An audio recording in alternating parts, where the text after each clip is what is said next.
We should actually deliberately write bloopers. Yeah, we don't even need to. We don't need to. All right. I think you think we're funny, then we actually are.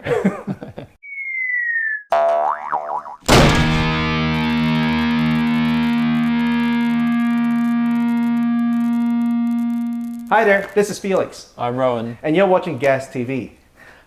Today, we've got a bit of an update from our CITES video. So if you haven't already watched it, we did a video a couple of months ago, I think now, going through the CITES regulations. And it's been that long, I can't even remember what CITES stands for anymore. This is sad. Something about wildlife? Something about, well, in any case, it was some sort of convention that actually affected the guitar industry quite severely in that rosewood got put on the list of endangered species in the Category 2 classification, which restricted imports and exports of rosewoods. That just basically meant that you, now if you have a guitar that has rosewood on it, typically the fingerboard, you have to make sure you apply for and obtain the proper certification before you export it. There's a lot of guitars, which is why a lot of manufacturers are obviously moving to alternative fingerboard wood. So ebony's fine, obviously. I like ebony. Maple's fine. Fender is obviously replacing its rosewood fingerboards with Pal Ferro on its Mexican lines at least. It's a slightly lighter color. It's just a matter of getting used to it. It's probably no different. I don't think there's any difference between that and rosewood really, other than it looks a little less rosewoody. Looks less nice. Yeah, and obviously, you know, rosewood backs.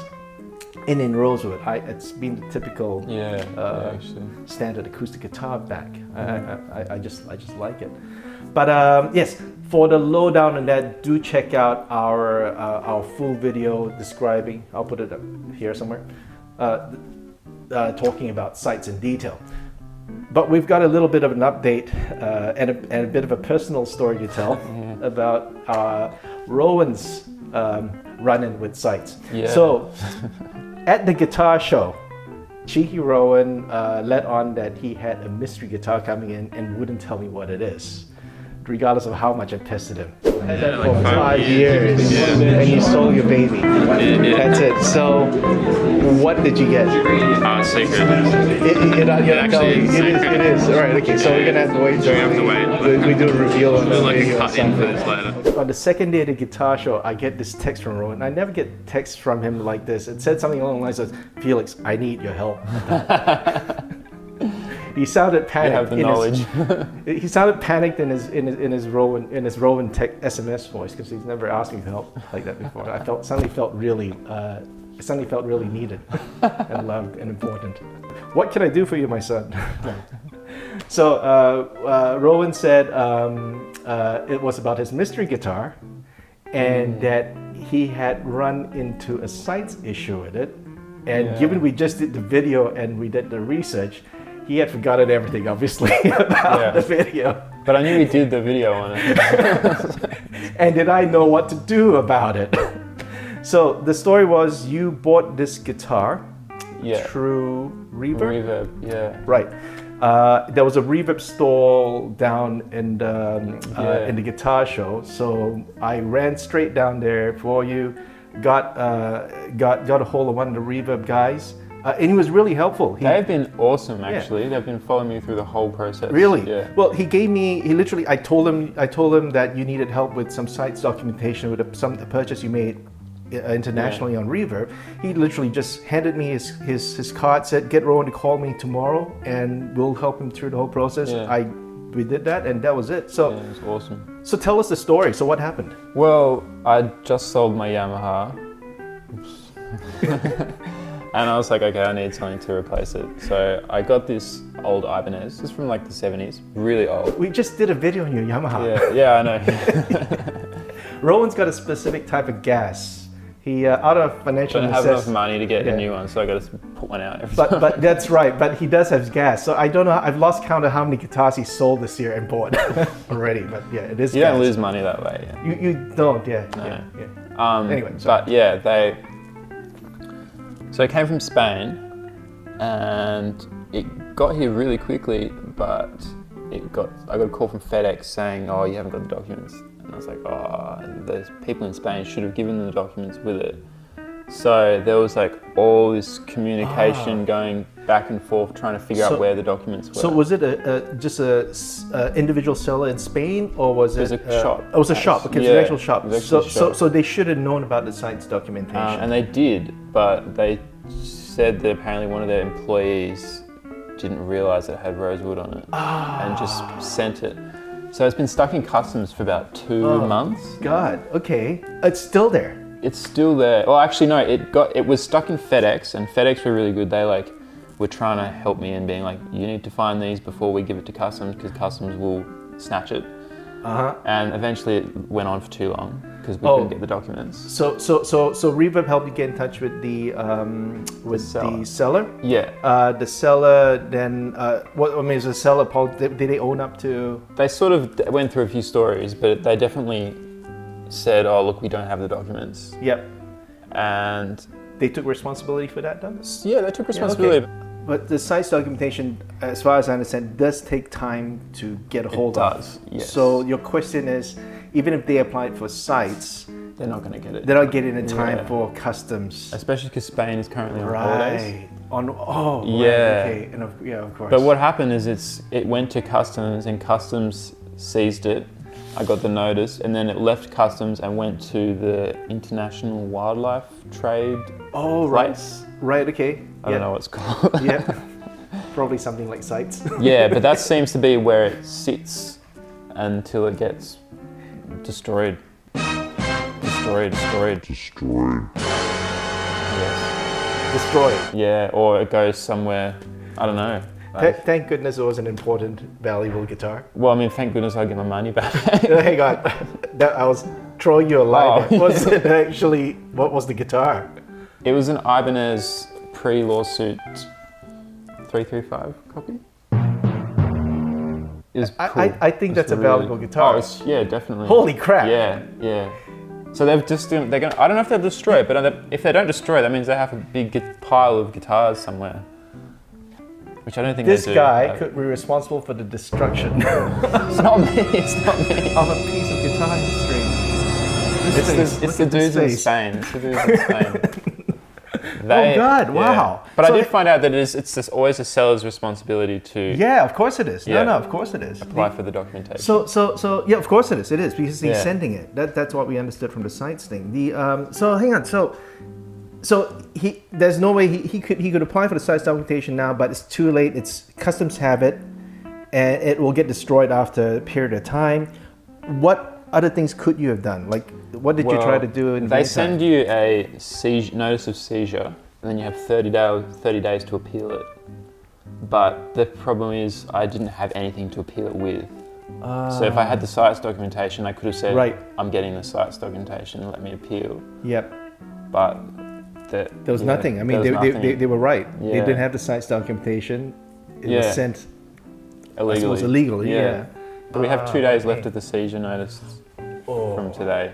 So by the time this video out, it's probably burnt or something. I don't think they would burn it straight away. I don't know if that's any comfort, buddy. And why wouldn't they send it back? But no, that's not the point. The point of is to stop illegal trade in goods. Although if it's endangered, why would you destroy it? It's strange, isn't it? I don't know. I'm not really sure what the... Maybe it's just, I mean, you'd think there'd be some kind of recourse of some sort. Sense thing. Well, I mean, you look at it and you go, this is a 40, 50-year-old instrument. Oh. Maybe we can just keep it for a bit while we work out what's going on. Yeah, exactly. Yeah, I mean, it's just, because the issue with CITES, the whole issue with CITES was to monitor and restrict trade in or harvesting really of rosewood post 2017, January 2017. Yeah. This is obviously an old guitar, so it's pre-convention. Yeah.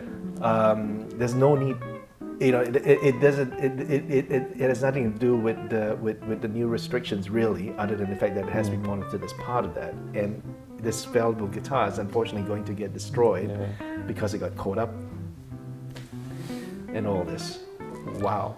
Wowee. Wowee. So that's your secret guitar. That was a secret guitar. Yeah, not so secret anymore. No, completely guessed wrong. But the story, the thing that's come out of this is Reverb is really good. Yeah, well, there we go. Reverb is awesome, yeah. So Reverb's like, let's give them a plug while we're at it. Yeah. So I have never used Reverb. I was about to set up an account at some point. I got busy. You obviously have. Tell us about Reverb. So it's like an eBay for guitars? Pretty much exactly like eBay, but it's only for musical instruments, not just guitar. I mean, it's mostly guitars, because I think it's set up by a guitarist. Yep. But it's just so much better because you don't get all the other crap that you get on eBay. It's just guitars. It's just guitars or instruments. Yeah. Or instruments, yeah. And when I was chatting with the guy, he was telling me that the rates, the final value fees, that sort of thing, were much lower, or at least lower than eBay as well. I've never sold anything on Reverb, so I'm not sure about. But it's nice, and it's easier to contact. You can sort of directly message the sellers and all that. So they obviously have an office in Australia. So you were able to actually speak to a real person. Yeah, I was on the phone. Actually, that's amazing. Actually, when you think about it, that is. I don't think you'd get that with eBay. Oh no. eBay is I've been through issues, trying to resolve issues through eBay, and it's all automated. And there's somebody who eventually sees your thing at the end, but you get one decision, and that's final. And you've heard I've heard of horror stories with instruments on eBay. What was the one? The one that comes to mind was a valuable violin. The buyer smashed the instrument up, and then tried to claim that it was, I think so. Look, that's probably not relevant to any of this, but yes, when you don't have real life people on the other end helping you resolve issues, you get crazy people doing crazy things sometimes, right?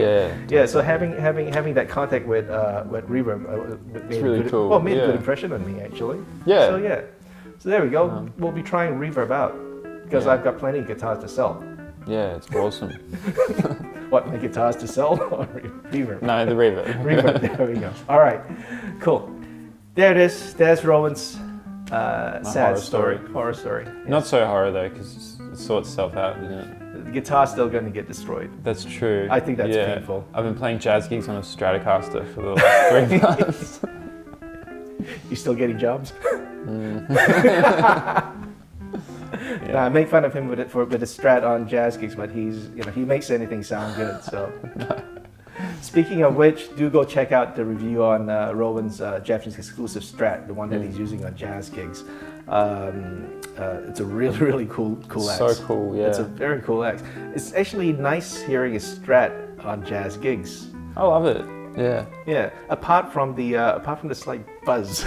Oh yeah. From single humbuckers. I'm sitting there playing, and then we stop the song and we rest and we go, what's that sound? Just not used to it when you got humbuckers everywhere. Classic single coil thing. Yeah. Oh, well, there you go. So that's Rowan's sad story. We have revealed Rowan's mystery guitar. We'll put the exact model and picture up here somewhere. Yeah. Oh, yeah. We'll put a picture up here of the guitar. So you can cry with me. Subscribe to this YouTube channel. Hit the bell notifications. Follow us on our Facebook page, and TV. Be a part of our group as well. Yes, our Facebook group, our really awesome Guitar Acquisition Syndrome support group, where we will help you with your illness, guitar acquisition syndrome. Yes, got a great group of people in there. We need more people to make it even more fun. And don't forget to also try to follow or stalk us personally. Rowan has his own YouTube channel, Facebook, Instagram, and everything else, as do I. We would love to have more friends around. Social media. You go. All right. Thank you very much to everyone. Thank you very much to Reverb for helping Rowan out with this and giving us. Awesome. And thank you, Rowan, for giving this really good but sad story. Very personal story. Very personal story. I'll be giving you shit about it for a while. Yeah. Guitar destroyer. Yeah. All right. Till next time. Bye. See ya.